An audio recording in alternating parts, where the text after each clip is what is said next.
Vous avez bien fait, mesdames et messieurs, vous qui nous faites confiance, vous qui regardez GN Fondement Télévision, la chaîne du social, la chaîne qui prône le développement de la République démocratique du Congo.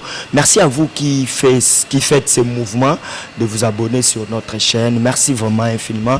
Mais aussi vous qui commentez nos différentes émissions.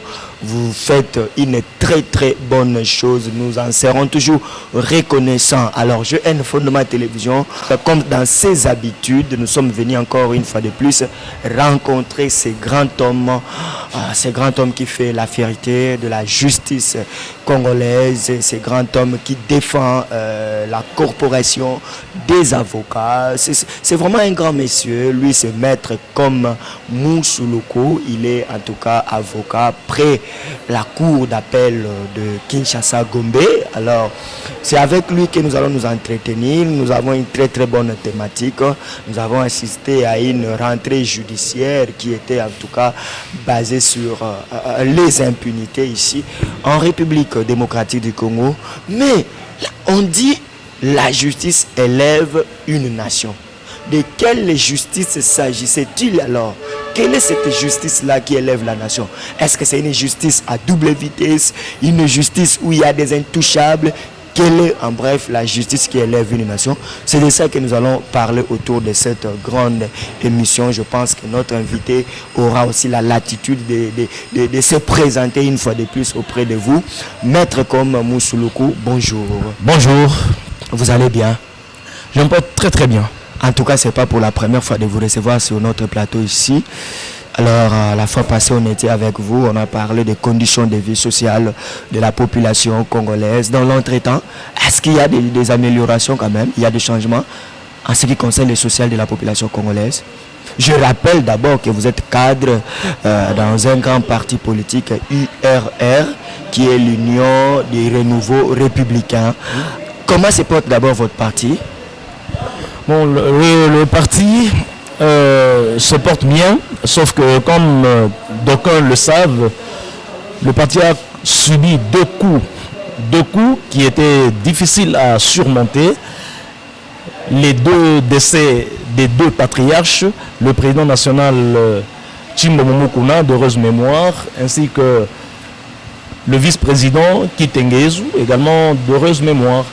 On voyait que c'était là les deux grands piliers du parti qui faisaient vibrer de par leur réflexion non seulement le parti URR, Union pour le Renouveau Républicain, mais également par un effet de métastase d'autres partis, en ce compris l'UDPS, dont nous sommes alliés.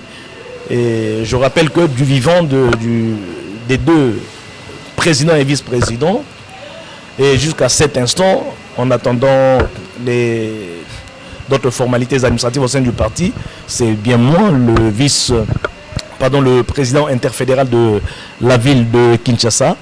Alors à partir de leurs décès successifs, la gestion émotionnelle de ce choc avait remis en berne les activités des partis, sinon les avait mises en veilleuse. Est-ce qu'ils ne sont pas partis avec leur parti politique? Non, ils ne sont pas partis avec le parti politique parce que les hommes passent, les institutions demeurent. Et en vertu de ce postulat qui est vérifiable, nous avons élu une autorité morale chargée de redorer l'image et de redynamiser justement le parti en la personne de monsieur Jérôme Mukuna. Vraiment, c'est un brave monsieur et un sage homme. C'est ainsi qu'il nous a paru impérieux et opportun de lui redonner les commandes du parti en l'absence de ces deux éminentes figures. Alors, merci beaucoup, maître.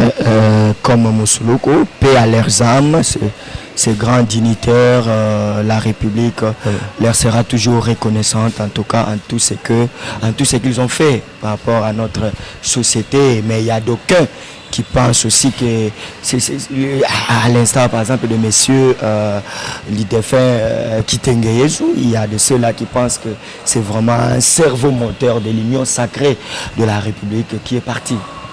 L'union sacrée de la nation plutôt qui est partie.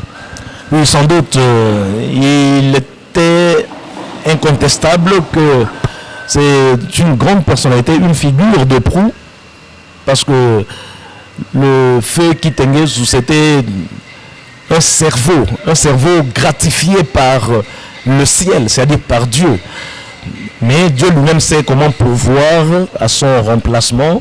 Je pense que comme le chef de l'État, Félix Antoine Tshilombo, est pourvu de bonnes intentions, le ciel fera en sorte également qu'il puisse lui envoyer de bonnes gens voués sincèrement et avec honnêteté à la cause de l'État. Merci beaucoup. Je profite déjà de cette occasion pour saluer quelques personnes qui nous sont vraiment très reconnaissants. Il s'agit là par exemple de Maître Victor Wawaku Ntituzola. Maître Victor Wawaku, nous vous saluons en direct de la province du Congo central où vous vous retrouvez en ce net moment. Nous saluons l'honorable Ados Ndombashi, nous saluons l'honorable Rifin Bayamboudila, mais aussi nous saluons tous ceux qui nous font confiance, même les hommes de Dieu, les enfants de Dieu, tout le monde qui suit notre chaîne très régulièrement. Nous vous saluons. Alors maître, je disais à l'entame que la fois passée on avait traité avec vous la question de conditions de vie sociale de la population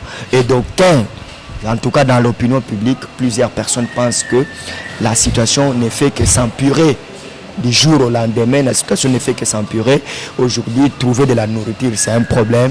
Se vêtir, c'est un problème. Les soins médicaux, c'est plus qu'un problème. L'éducation, d'ailleurs, c'est pour la première fois qu'on voit les enfants aller envahir l'hémicycle de l'Assemblée nationale pour revendiquer leurs droits, pour réclamer la reprise des activités scolaires.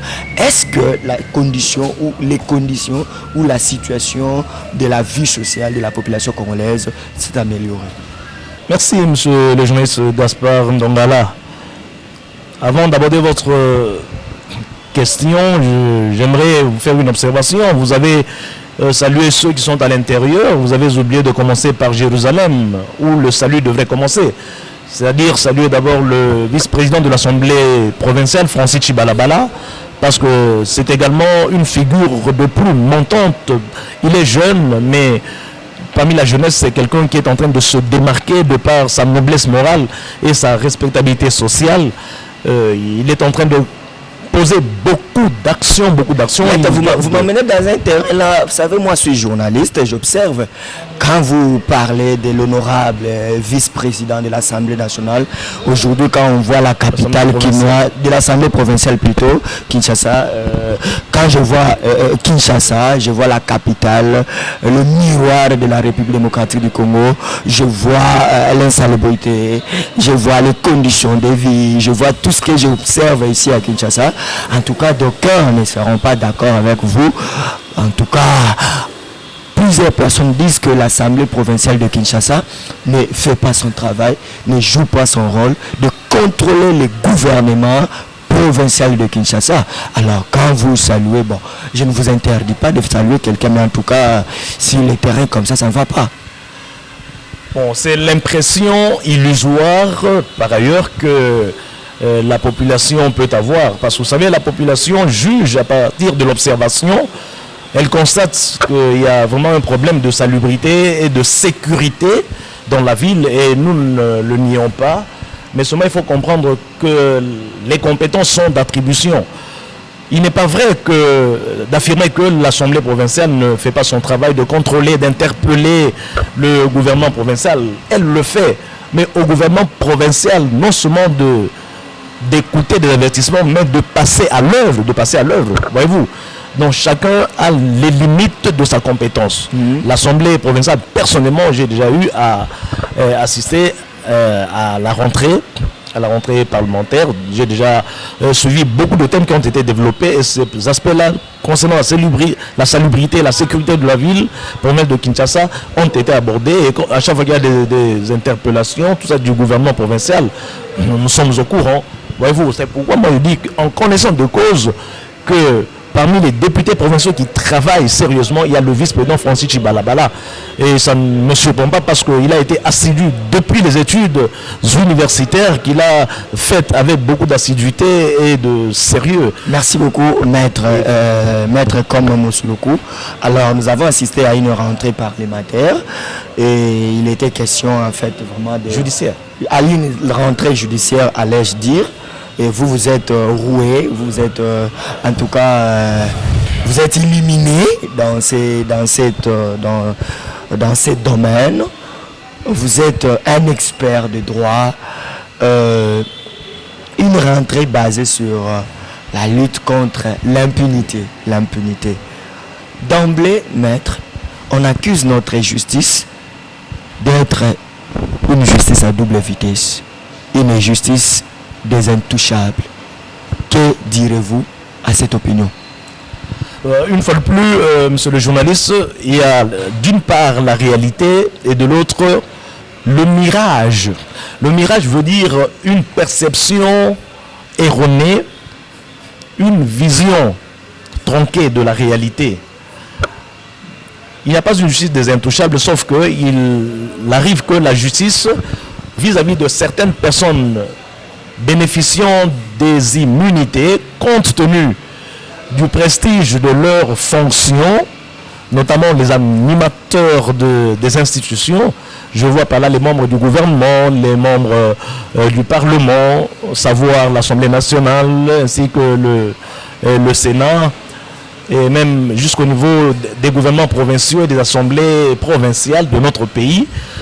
Ces membres-là sont bénéficiaires des immunités. Et lorsque certains d'entre eux venaient à commettre une infraction, le procureur général se heurte à certains obstacles dus justement aux immunités.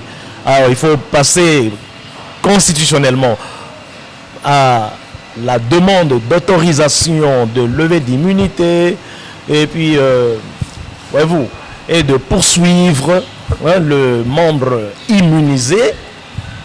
Il est des moments où cette demande peut se heurter encore contre un refus pour une raison. Par exemple, lorsque on est en session, en pleine session parlementaire, même en dehors de la session, bon, quand c'est pas un cas de flagrance, c'est vraiment difficile. Voyez-vous, alors ça fragilise l'exercice efficace et rapide de la justice. C'est ainsi que lors de cette rentrée judiciaire 2021-2022, les autorités judiciaires, les hautes autorités judiciaires, notamment le président de la Cour constitutionnelle, les procureurs généraux, voyez-vous, après la Cour de cassation, etc., après la Cour constitutionnelle, lorsqu'ils ont pris la parole, ils ont justement fustigé cet obstacle majeur qui ne garantit pas tellement l'égalité de la justice dans le traitement des personnes infractrices. Voilà pourquoi il a été présenté quelques suggestions sous forme de ce qu'on appelle des leges ferenda, c'est-à-dire une proposition de loi à venir pour faciliter à la justice le déclenchement, quand il dit à la justice, c'est-à-dire au procureur ou à la magistrature, le déclenchement des procédures sans trop d'obstacles. Le déclenchement de l'action publique, comme on dit, ou la mise en œuvre de l'action publique. Parce que lorsque l'ordre public est violé, alors j'ajoute par qui que ce soit, et pas ici, il s'agit des bénéficiaires des immunités qui constituent certains privilèges. Il y a ceux qui jugent des privilèges de juridiction, de poursuite, etc. Mais surtout ceux qui sont immunisés, il faut mettre des mécanismes à l'avenir qui soient souples de sorte à ne pas entraver les enquêtes, tout ça, à ne pas empêcher le procureur de poser les actes d'instruction, les actes de poursuite.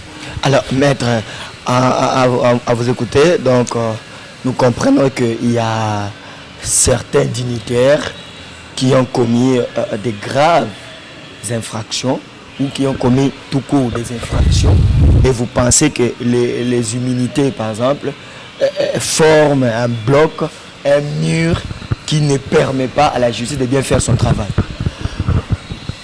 Oui, nous disons ceci. Bon, nous ne disons pas qu'il y a des dignitaires, des personnes haut élevées qui ont commis des infractions. Non. Il en est même qui sont en train de commettre des infractions pendant que nous sommes en train de tenir cette émission. Sauf que ils sont encore là. Sauf qu'ils ne sont pas encore découverts. Attendez, maître, c'était pas seulement à l'époque du régime de Joseph Kabila, mais même à l'époque de Félix Antoine Tshisekedi Tshilombo, il y a aussi des dignitaires qui commettent des infractions. Oui, mais pour le savoir, attendez, pendant que l'inspection générale des finances est en train de poursuivre son œuvre d'audit, etc., vous verrez qu'on viendra toujours déposer sur la table du procureur général, certains dossiers, certains cas qui nécessitent l'ouverture d'instructions. Voyez-vous, parce que ça, il faut mettre en tête. Celui qu'on appelle auteur présumé de l'infraction, c'est celui qu'on a déjà découvert et dont le dossier se trouve en instruction, en attendant sa fixation devant la juridiction compétente. Mais pendant que le ministère public n'a pas encore mis la main sur X personnes, mais qui est en train de délinquer, d'infracter, parce que cette personne n'est pas encore découverte, elle n'est pas encore prise la main dans le sac. Cette personne-là est supposée être un bon citoyen, mais ça se saura seulement le jour où, parce qu'il n'y a pas de crime parfait, elle aura laissé une trace de ses imperfections, et là on saura que tel a posé tel ou tel acte, parce que le crime souvent se commet dans le passé. Au moment où on découvre qu'il y a eu crime, on est déjà dans le passé. Le crime est dans le passé. C'est pourquoi lorsqu'on relate les faits reprochés à une personne, on utilise souvent le temps passé. Qui peut être le passé simple, qui peut être le passé composé, l'imparfait, le plus parfait, etc. Attendu que M. X est reproché d'avoir fait ceci, d'avoir fait cela. Voyez-vous, parce que les faits relèvent de l'histoire, les faits sont historiques. Il n'y a pas de fait futur. Dans le futur, il n'y a pas de fait. Parce que l'homme n'agit pas dans le futur, ne vivons pas dans le futur. Voyez-vous, vivons dans le passé et dans le présent. Voilà. Donc constamment, tout est mouvement sur Terre. Nous vivons dans un monde qui a deux réalités, l'espace et le temps. Voyez-vous. Et parce que le propre de l'homme, c'est d'agir. Lorsque l'homme pose un acte, mais lequel acte est infractionnel, le temps pour l'autorité judiciaire d'être au parfum, c'est-à-dire au courant de cette infraction, vous voyez que le temps se sera déjà passé. La justice est toujours à double vitesse, selon certaines personnes. Quand on voit par exemple l'arrestation et la libération de l'ancien ministre de la Santé, Etienne Longondo par exemple, on voit l'arrestation d'un autre ministre qui était à l'EPST cette fois-ci, Willy Bakonga, qui continue à croupir dans le mur de la prison plutôt centrale de Makala. On voit ces cas comme ça, d'aucuns pensent que la justice devient sélective. Alors c'est de l'influence politique, c'est ce que l'Union sacrée de la nation veut nous faire croire, des pratiques que d'aucuns avaient décriées à l'époque de l'ancien régime, où, en fait, expliquez-nous un peu, est-ce que cette justice-là a fait une démarcation entre les régimes de l'ancien président de la République, Joseph Kabila, et le régime actuel? Est-ce qu'il y a une démarcation? Voilà, monsieur le journaliste, il ne s'agit pas d'une justice à double vitesse. Il y a toujours là une erreur de perception, erreur d'optique. Sous quel angle, sous quelle latitude se place-t-on? C'est-à-dire se place la personne qui fait cette observation critique. Deux dossiers, par exemple le dossier de Willy Bakonga et le dossier du docteur Etienne, tout ça. Non. Mais deux personnes ne sont pas identiques, leurs comportements ne sont pas identiques, la commission des faits n'est pas non plus identique. Donc chaque dossier a sa particularité, sa spécificité, et chaque individu a sa personnalité, a son fiche signalétique propre qui le distingue de l'autre, voyez-vous. Alors lorsque le magistrat ou le juge qui est en train d'instruire le dossier et disposant du pouvoir d'appréciation, c'est lui qui est mieux placé, l'instructeur du dossier, d'observer les contours de celui-ci. Et il apprécie, se dit que telle personne peut bénéficier de telles mesures, par exemple la liberté provisoire, tel autre ne doit pas en avoir le bénéfice pour telle et telle raison qu'il estime au regard des profondeurs du dossier, voyez-vous. Parce qu'il faut savoir que les dossiers peuvent être semblables, mais pas identiques.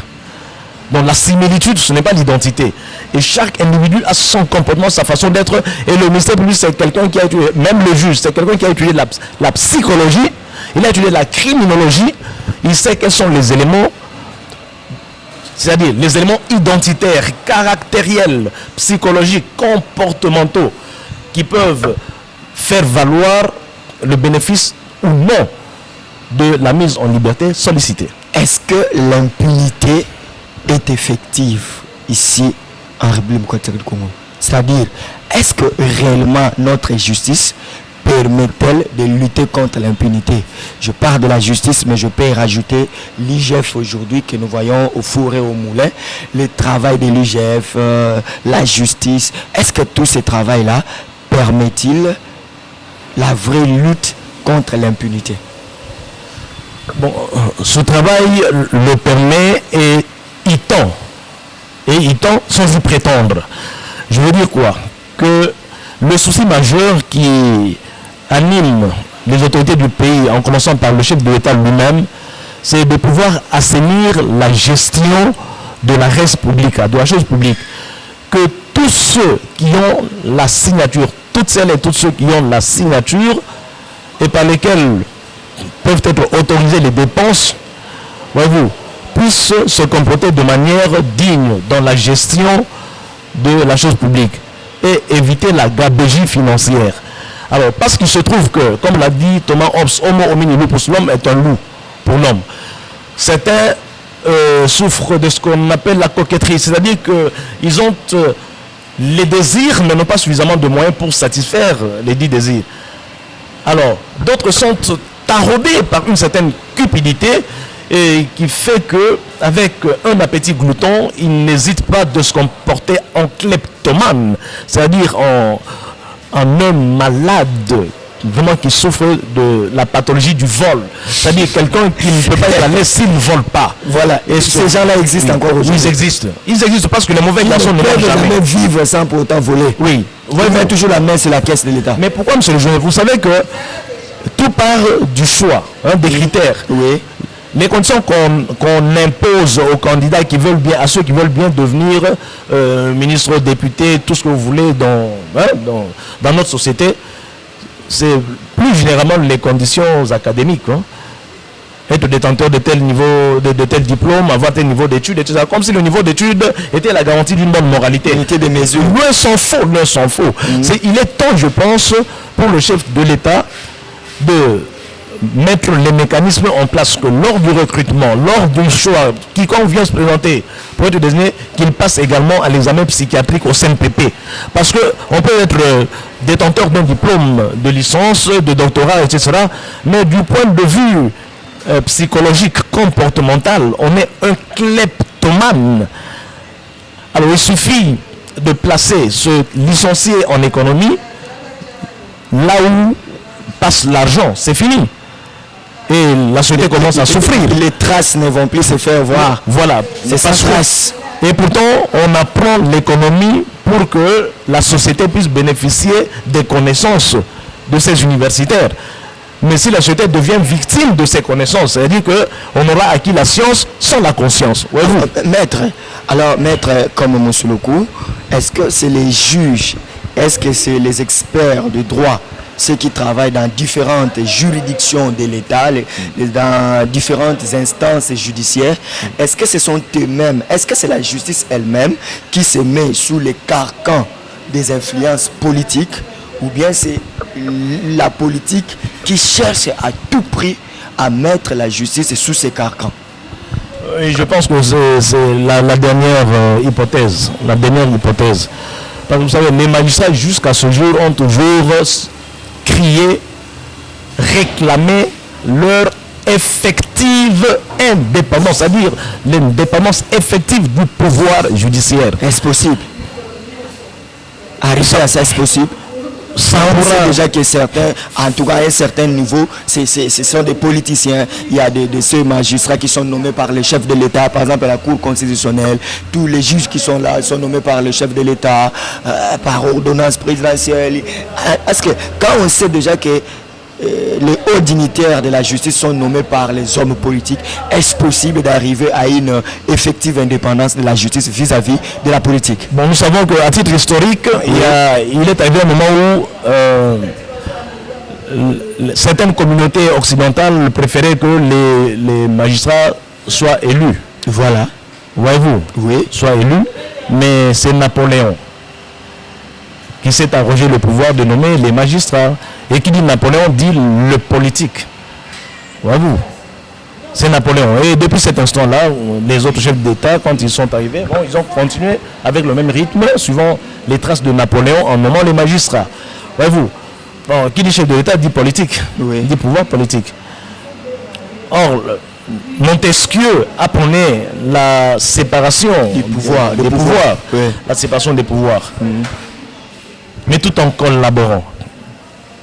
La vision du chef de l'État doit être soutenue. Oui. Doit être soutenue. C'est ça. Je reviens encore sur ce que disait le feu maréchal Mobutu, que le président fondateur n'est pas un magicien. Seul il ne peut rien. Voilà. Il faut l'appui de tout son peuple pour qu'il fasse tout. Il faut l'appui. D'où le chef d'État doit être bien entouré par les hommes de bonne volonté. Ça, on ne le répétera jamais assez. C'est pourquoi il a nommé à la Cour constitutionnelle les gens qu'il a confiance. Oui, qui sont dignes tels que le président, le professeur Dieudonné Kalouba. Oui. Ça, c'est une intelligence hors pair. Une intelligence hors pair. C'est question de confiance ou question de bien contrôler l'appareil judiciaire. Bon, il y a la confiance, mais pas une confiance aveugle. Si le chef de l'État a jeté son dévolu sur cet immense avocat dans la galaxie des plaideurs et qui nous a, à nous, toujours servi de modèle, parce que ce n'est pas aujourd'hui que nous le connaissons. Que moi personnellement, lorsque j'ai eu à le suivre, ça est une parenthèse, permettez que je dise un peu ça. Lorsque j'ai suivi un procès qu'il a opposé au niveau de la cour d'appel de Kinshasa-Gombe, et quand je dis c'est-à-dire le premier président de la cour constitutionnelle, Dieudonné Kalouba, il était opposé à son ami intime, le maître Chebele, qui n'est pas de moindre, mais c'était la guerre des étoiles. Alors moi, je me suis mis à la place du premier président de la cour d'appel de Kinshasa-Gombe pour sentir la perplexité, c'est-à-dire l'embarras dans lequel il se sentirait. Voilà. Parce que personnellement, je ne comprenais plus qui avait raison, surtout que je venais à peine d'être avocat. Quand maître Chebele parle et que maître Dieudonné, l'alors maître Dieudonné Kalouba réplique, en tout cas, j'étais en difficulté de savoir qui pouvait avoir raison. Alors, je me suis dit, mais ça, ce sont des étoiles. Je ne savais pas que nous avions des avocats stellaires de cette trempe. Alors que le chef de l'État, lui découvert, lui nommé à ce poste, ce n'est qu'un mérite. Ce n'est pas une grâce, mais c'est vraiment un mérite. Donc, et nous pouvons espérer, même hier, lors de la rentrée ici, le 15, octobre, j'ai suivi les différentes interventions, la mercuriale du procureur général pour la Cour de cassation, le procureur Mumba, là encore une autre sommité. Alors ça m'a redonné encore l'espoir qu'avec la justice, tout peut redevenir rose, mais à la condition qu'on mette les magistrats dans des conditions favorables qui leur permettent d'exercer leur mission d'intérêt général comme il se doit. Et surtout améliorer l'intérieur, les provinces, les territoires, rendre la vie vivable. En province comme ça, les magistrats qu'on est en train de muter, d'affecter dans des provinces, qu'ils puissent y aller sans trop de remords. Puisque nous parlons de la justice, je profite un peu pour saluer le procureur Alain Mikoua. Je le salue beaucoup. C'est un homme aussi qui fait un très bon travail. Vous devez le connaître, non, quand même? Bien entendu. Ok, donc le procureur Alain Mikoua. Et puis, je salue mes amis Serge Solo et Joël Moukoko chez De La Foi Sécurité. Serge Solo et Moukoko Joël chez De La Foi Sécurité. Salutations à vous, mes chers amis. Mais je salue aussi tous ceux qui nous suivent, surtout toutes les autorités de la République démocratique du Congo. Je salue aussi, je salue en tout cas Monsieur Daki Ngoma, le manager Daki Ngoma, honorable Daki Ngoma, à 8 Palace, donc manager, salutations à vous.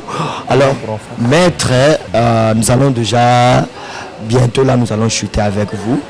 Quelle est la justice qui élève une nation? J'espère que vous n'avez pas oublié la justice pour enfants, mais la justice qui élève une nation, c'est celle qui est animée par des magistrats désintéressés. Désintéressés, c'est-à-dire qu'ils ne cherchent pas à se servir, à trouver leur intérêt dans l'administration de la justice, mais plutôt à servir. Ben, la justice, c'est un fruit qui est destiné aux consommateurs que sont les justiciables, pas l'inverse. Donc la justice est un service public au service des justiciables. La justice n'est pas au service des magistrats. La justice n'est pas au service des avocats. Ah, mais là, n'en parlez pas, parce que si nous allons dans les instances judiciaires, nous allons trouver certaines personnes qui avaient raison, mais qui subitement comme ça ont tort dans un procès. Il y a de ceux qui avaient tort, qui ont raison. Alors, vous pouvez vraiment dire que cette justice-là, nous l'avons déjà au Congo, la justice dont vous parlez là. Est-ce que nous en avons ici au Congo où il y a des magistrats qui sont vraiment désintéressés, par exemple, des biens matériels, qui ne font pas de conciliabule avec certains parties adverses? Est-ce qu'on peut trouver ce genre de magistrats, ce genre de juges, même ce genre d'avocats? Parce que même les avocats, vous faites partie de cette corporation-là, de ceux qui manipulent chaque jour le droit. Est-ce qu'on peut en trouver ici au Congo?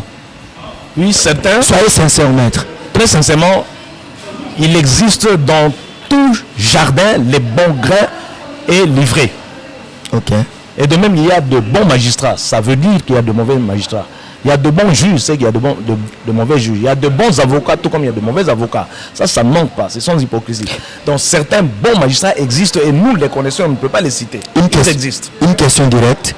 Oui? Pourquoi vous, les avocats, vous êtes avocats, pourquoi vous êtes facilement corrompus par les parties adverses lorsque vous êtes en procès? Pourquoi vous êtes facilement corrompu? Tel avocat, il a bouffé, tel avocat, on l'avait saupoudré un peu et puis il a détourné un peu le procès ou la procédure d'une certaine personne, d'une tierce. Je ne souscris pas à cette prémisse parce que là c'est déjà un raisonnement inductif. Partir de certains cas isolés pour généraliser. Non.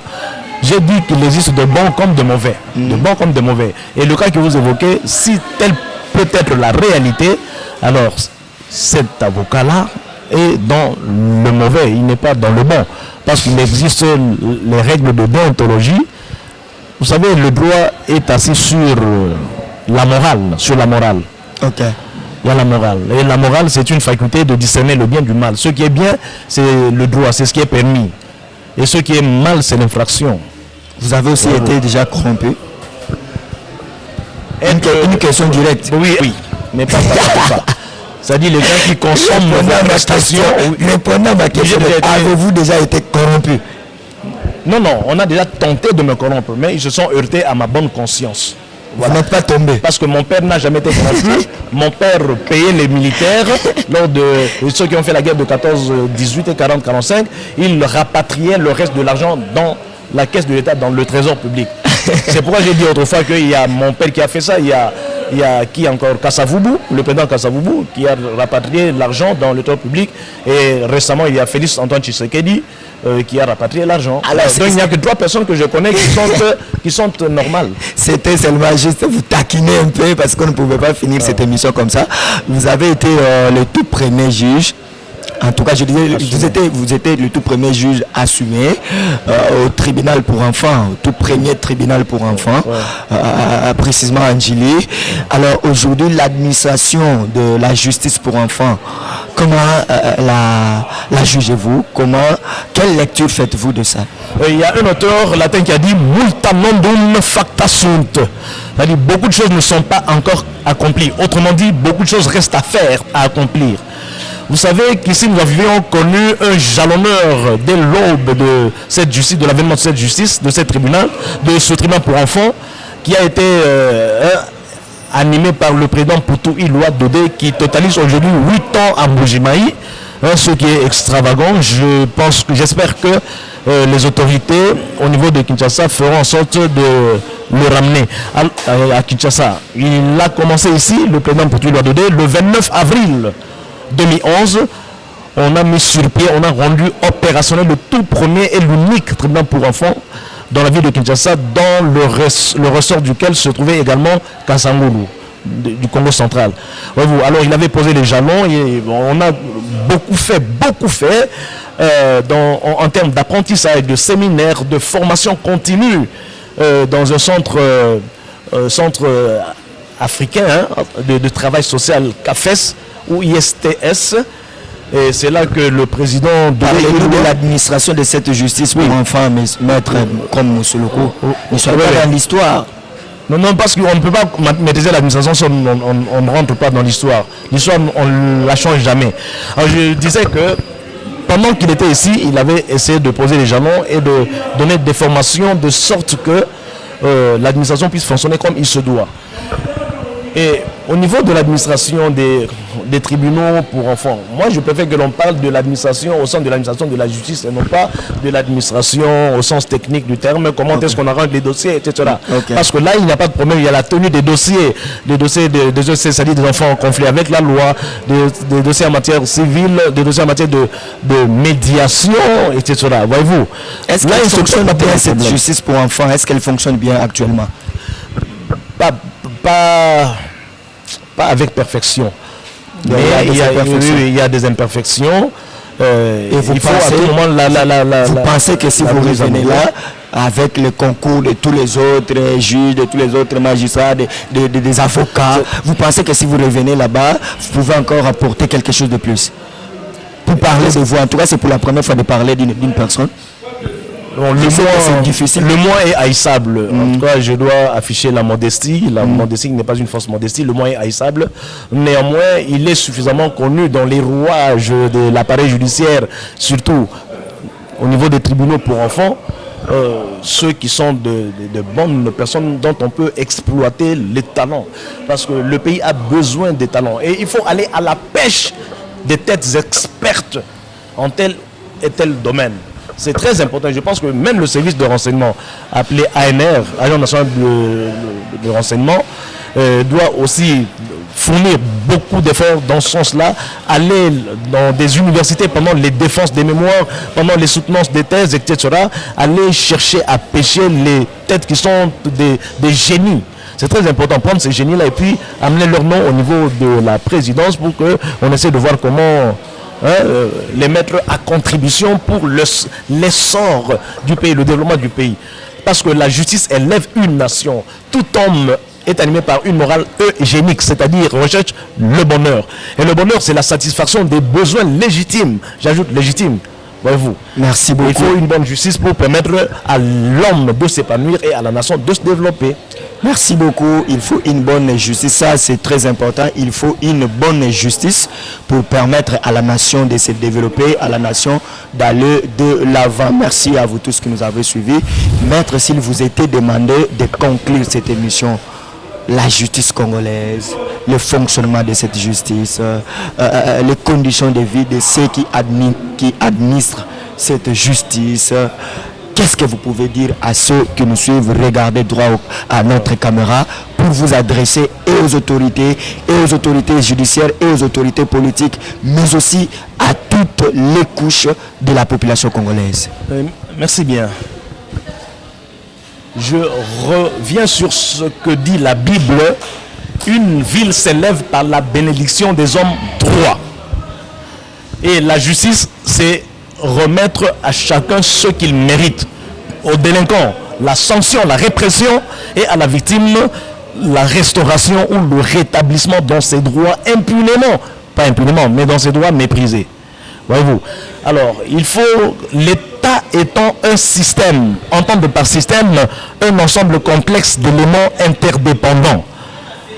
L'État, dans son rôle à géométrie variable, apparaît comme le politique, apparaît comme le législatif, c'est-à-dire l'autorité normative, apparaît également dans son costume judiciaire ou juridictionnel.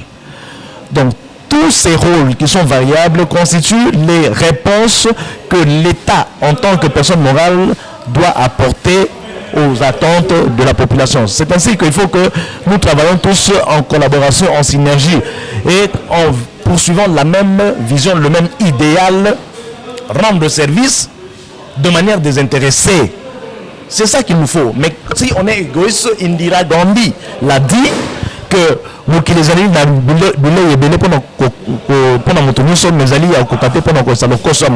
c'est-à-dire c'est l'esprit glouton qui fait que les autres puissent souffrir, mais au profit seulement d'une minorité. Merci.